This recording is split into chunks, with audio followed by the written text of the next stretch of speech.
short moral stories that changed my life. Stories are not only for kids. Smiling face with smiling eyes. By Ranking Badri. It's easy to think that bedtime stories are for kids. It's weird for a 15-year-old to head over to their parents' room and ask for story time. Grinning face with sweat after spending the summer with my 4-year-old niece, and reading many bedtime stories, I love how it teaches life lessons in such simple language.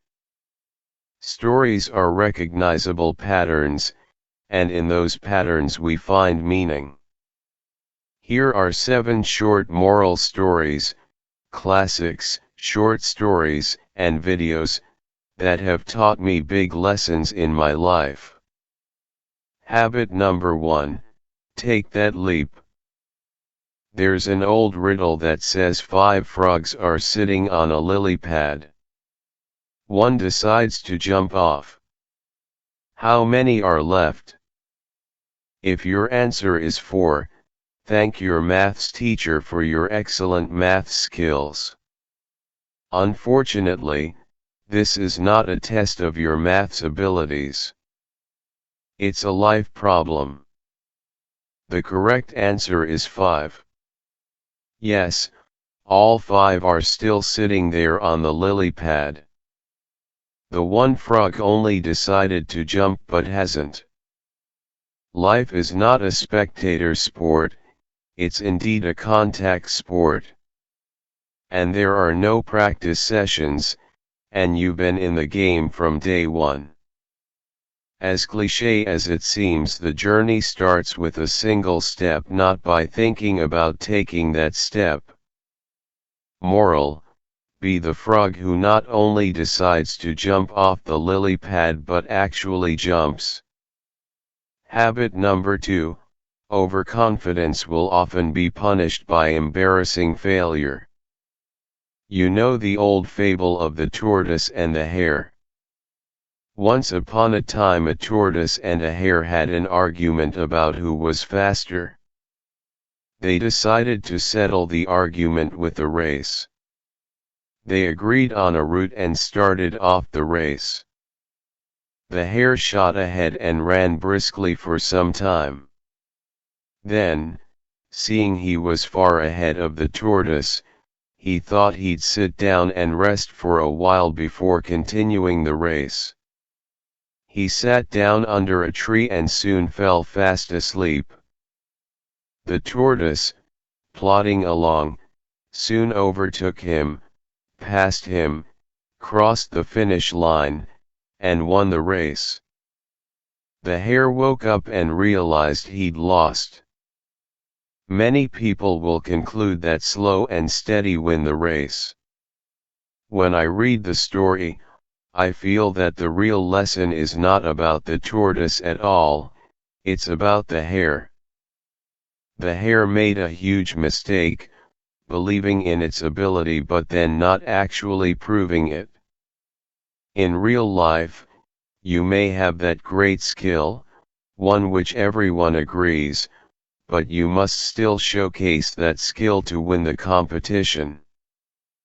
Moral: success depends on using your talents, not just having them. Habit number 3, put down the negativity. When I first watched this video, as the professor poured the water into a glass, I expected him to ask the typical glass half empty or glass half full question. Instead, the professor asked, "How heavy is this glass of water?" Students shouted out answers ranging from 8 ounces to 16 ounces. He replied, "The absolute weight of this glass doesn't matter. It all depends on how long I hold it. If I hold it for a minute or 2, it's fairly light. If I hold it for an hour straight, its weight might make my arm ache a little. If I hold it for a day straight, my arm will likely cramp up and feel completely numb and paralyzed, forcing me to drop the glass to the floor. In each case, the weight of the glass doesn't change, but the longer I hold it, the heavier it feels to me.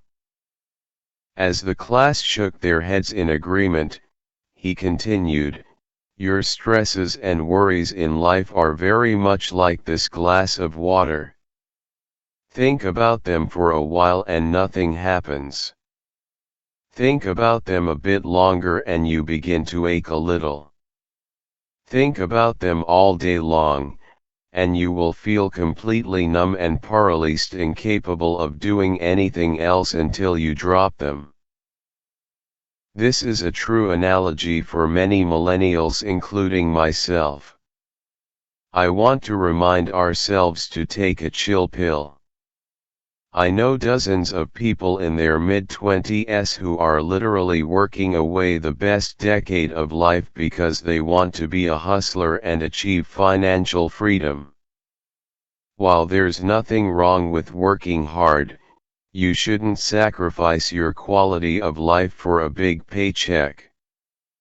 Moral: it's important to remember to let go of your stresses and worries. Live life. Habit number 4, believe good things will happen, and they will. Despite it being an advertisement faced with tears of joy, I really love the concept behind such Thai commercials. Try watching them without crying will be hard. Try it. How many times have you gone out of your way to help someone in need? This is a video where the protagonist demonstrates how small acts of kindness every day make genuine differences in the lives of others. A neglected plant gets a little extra water, an old lady gets a helping hand, and a needy child gets money for education. In return for his good deeds, he doesn't get any materialistic rewards, but the happiness is far more valuable.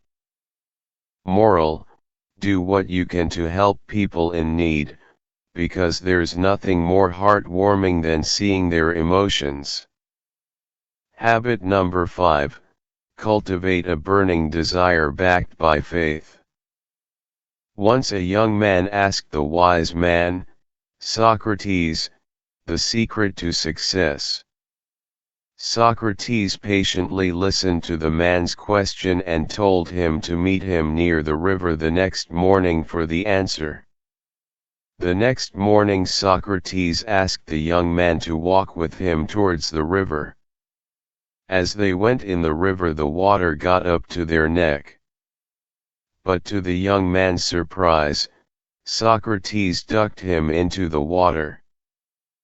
The young man struggled to get out of the water, but Socrates was strong and kept him there until the boy started turning blue.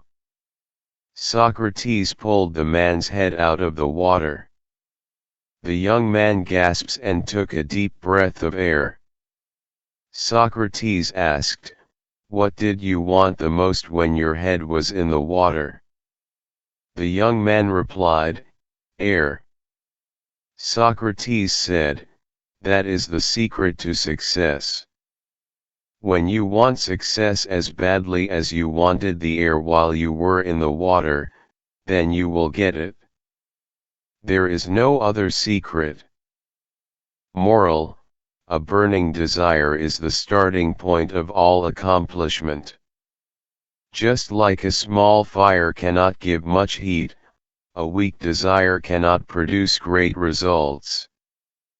Habit number 6, never lie to yourself, your friends, or anyone.